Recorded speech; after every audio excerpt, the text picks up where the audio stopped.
اور کاش तुम उस वक्त की कैफियत देखो जब फरिश्ते काफिरों की जानें निकालते हैं कि उनके चेहरों और पीठों पर मारते जाती हैं और कहते हैं अब आग के अजाब का मजा चखो। ये उन अमाल की सजा है जो तुम्हारे हाथों ने आगे भेजी हैं।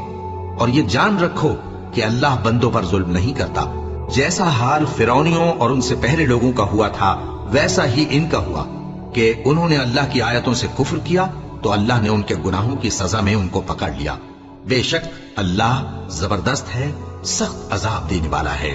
ये इसलिए कि जो नेमत अल्लाह किसी कौम को दिया करता है जब तक वो खुद अपने दिलों की हालत न बदल डाले अल्लाह उसे नहीं बदला करता, और इसलिए कि अल्लाह सुनता जानता है।